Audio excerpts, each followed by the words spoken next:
Bonjour à tous, Florence Delanglais, bonjour. Bonjour. Présidente de l'association Les Trésors de Paris, association dont l'objectif est de faire découvrir le patrimoine chrétien aux jeunes.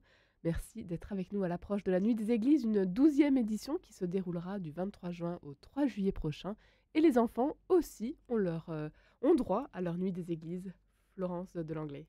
Oui, effectivement, on s'est dit qu'on s'est associé, on est partenaire de la Conférence d'évêques de France sur la Nuit des Églises, en se disant qu'effectivement, les jeunes pouvaient aussi participer à cet événement.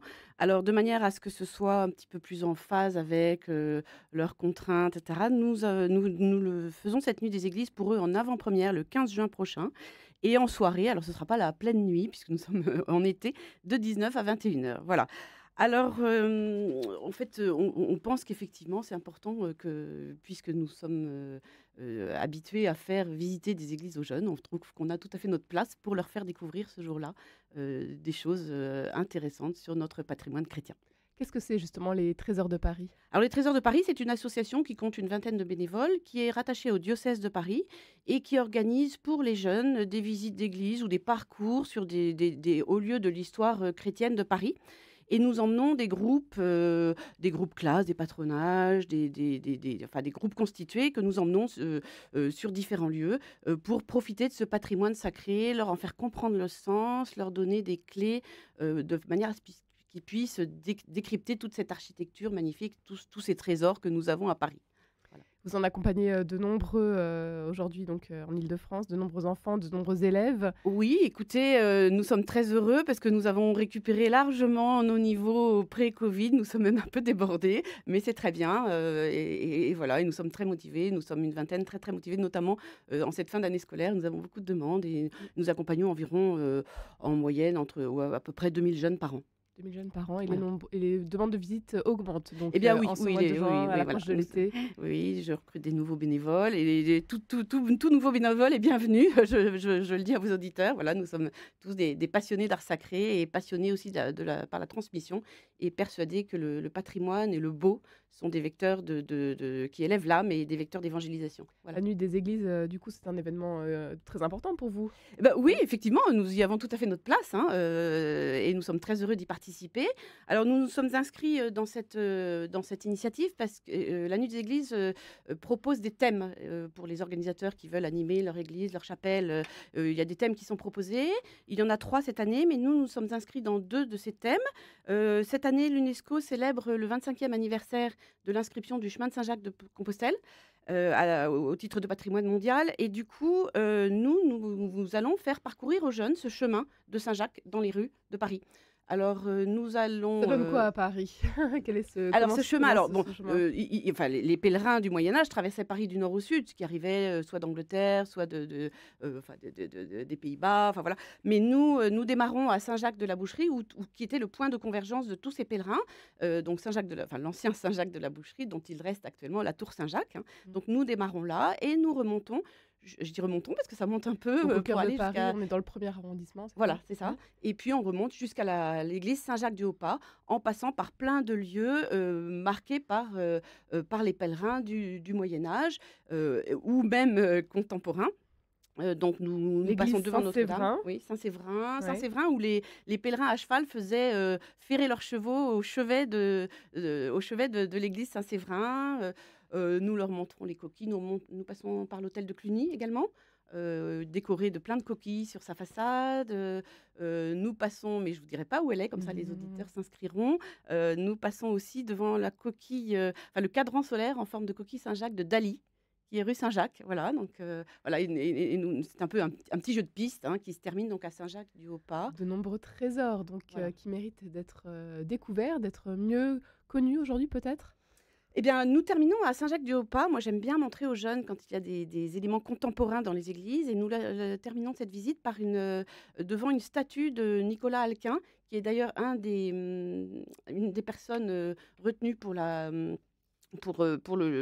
liturgique du mobilier de Notre-Dame, et qui a fait une statue qui s'appelle le composteur d'étoiles, et qui est une statue moderne, et qui parle effectivement de ce champ de Compostelle où ont été découvertes les reliques de Saint-Jacques en Espagne. Voilà. 2 heures de visite pour les jeunes, Oui, à peu près c'est 2 heures. raisonnable? Oui, c'est raisonnable, Ouais. c'est en 1 heure, 3/4, 2 heures, hein. Après, ça dépend des questions, ça dépend du rythme, ça dépend des âges, on Mmh. s'adapte, hein, nos Les guides âges sont justement, il y a une, alors limite oui, ou? les inscriptions, c'est pour les enfants entre de 7-8 ans à 13-14 ans environ, hein.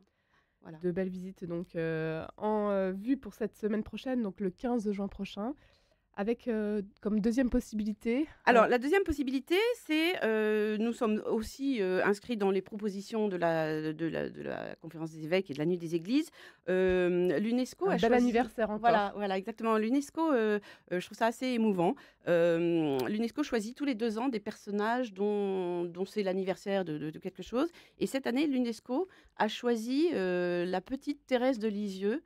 Donc la petite voix de sainte Thérèse monte jusqu'à l'UNESCO après être docteur de l'Église, sainte patronne des missions. La voilà à l'UNESCO, pour les 150 ans de sa naissance et du coup, nous avons choisi comme lieu thérésien, Notre-Dame des Victoires. Bon, c'est une église que j'aime particulièrement. Oui, Je crois que j'avais déjà eu oui, l'occasion de vous le dire tout à d'ailleurs fait. et voilà et donc dans cette église qui est très riche en patrimoine, enfin il y a des tableaux de Vanloo magnifiques, qui racontent la vie de saint Augustin, mais il y a dans l'histoire de sainte Thérèse, 2 moments importants dans sa vie. Elle a été malade à l'âge de 9 ans et son père avait fait dire une neuvaine à Notre-Dame des Victoires pour sa guérison qui a été obtenue.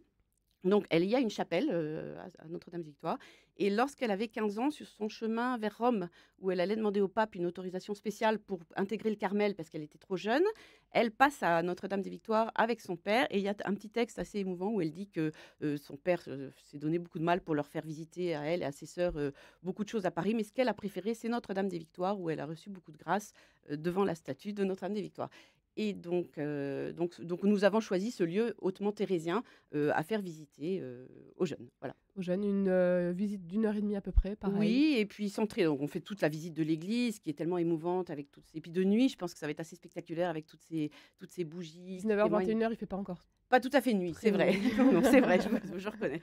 Voilà, mais bon, une ambiance particulière dans cette église et puis 2 chapelles. La chapelle dédiée à sainte Thérèse ou recouverte d'ex-voto.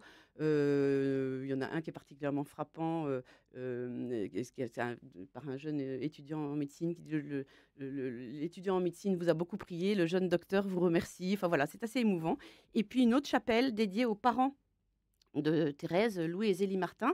Donc une chapelle, qui est complètement dans un style différent, très contemporaine, qui contient enfin, dont l'autel contient des reliques de Louis et Zélie Martin et qui a été édifiée en 2012, vous voyez? Donc assez récente. Donc voilà, alors la visite fera le tour de l'église, mais on passera effectivement par ces 2 lieux thérésiens pour s'inscrire, voilà, dans cette nuit des églises. Voilà. Des, beaux lieux donc à découvrir à cette occasion, de belles anecdotes également, que vous allez donc, proposer aux enfants ce 15 juin prochain, les enfants de 7 à 15 ans environ, vous l'avez dit en tout cas. Il faut s'inscrire, on peut déjà le faire, Voilà. c'est plutôt conseillé. Ah oui, oui, c'est tout à fait conseillé parce que nous allons mettre le nombre de guides en phase avec le nombre d'inscriptions. Bah, c'est limité parce que mes guides ne sont pas enfin, je peux pas les démultiplier.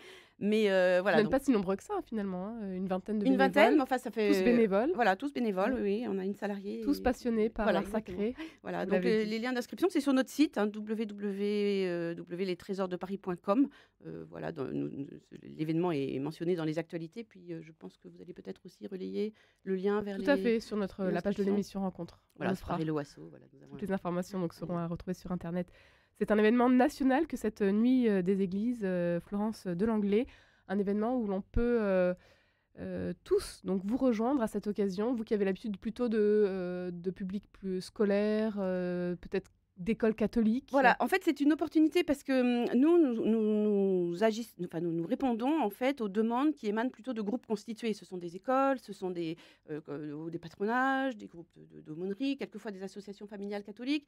Voilà, mais c'est des groupes constitués. On ne répond pas à des demandes individuelles. Alors là, du coup, c'est une opportunité pour une famille de s'inscrire, pour des grands-parents d'amener leurs petits-enfants. Ça peut être aussi l'occasion, par exemple, pour Saint-Jacques, une famille qui va peut-être partir cet été sur les chemins de Saint-Jacques. Bah, c'est peut-être une introduction à ce voyage, à ce pèlerinage. À la fin du pèlerinage, nos visites sont assorties d'un petit livret. Et nous avons dans le livret sur Saint-Jacques un emplacement comme un crédential où à Saint-Jacques-du-Haut-Pas, les jeunes recevront leur premier saut. Donc voilà, donc ça peut être une introduction à un été sur les chemins de Saint-Jacques à travers la France. Et toujours l'occasion de belles rencontres pour vous aussi. Bah, tout à fait, nous sommes toujours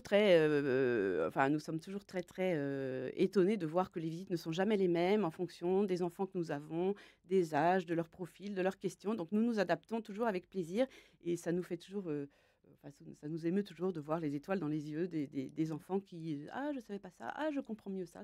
C'est toujours Il y a un intérêt tout de même oui, une aujourd'hui. gratification pour On peut nous. penser que les enfants n'ont plus envie de pousser les portes des églises, ont peut-être même Bah, peur de les étonnamment, franchir, non? on a peut-être un peu pas toujours l'idée de la leur faire franchir, mais en fait, quand on leur fait franchir, ils sont très, en fait, ils sont très demandeurs et très intéressés. On arrive alors bon, il y a un peu de pédagogie qui va avec, hein, nos guides sont formés, voilà, on trouve les moyens, on a des petits jeux, nos livrets sont très, très, ludiques, voilà. Mais en fait, oui, il y a tout à fait moyen d'intéresser les jeunes à comprendre le sens d'une église, à s'émerveiller. On essaye toujours dans une visite de les interpeller de différentes manières parce que chacun a sa manière est sensible à différentes choses.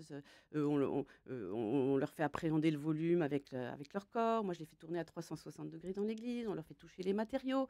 On leur fait sentir les odeurs. Voilà, chacun a sa clé d'entrée et on essaye de toucher chacun là où il en est et avec ce qui le touche justement. Les trésors de Paris sont nombreux aujourd'hui à découvrir. Combien d'églises participent à la Nuit des Églises de manière plus générale Alors aujourd'hui? en France, depuis que la Nuit des Églises a été lancée, je crois que ça a concerné 7 000 églises, hein. Alors ce sont des animations alors ça peut être des concerts, des Il y a de tout. expositions, il y a de Ouais, tout en n'importe fait, hein. quelle église. C'est un petit peu à l'initiative des personnes qui souhaitent monter un événement et les initiatives viennent à la fois de religieux, mais aussi de publics laïcs, ça peut être aussi des offices de tourisme. Je crois que 49 l'année dernière des gens qui ont monté un événement dans le cadre de la Nuit des Églises n'étaient pas forcément, ça n'est pas forcément des paroisses, ça peut être aussi, Les mairies. des mairies, voilà. Donc c'est l'occasion d'ouvrir les églises, de les faire, enfin de les faire découvrir sous un autre jour. De nuit, c'est autre chose, quoi. Un événement à ne pas manquer, donc cette Nuit des Églises et puis cette Nuit des Églises pour les enfants le 15 juin prochain. Inscrivez-vous bien sûr sur internet, toutes les informations à retrouver sur notre site. Un grand merci Florence Delanglais Non, d'avoir été merci à avec nous vous. aujourd'hui.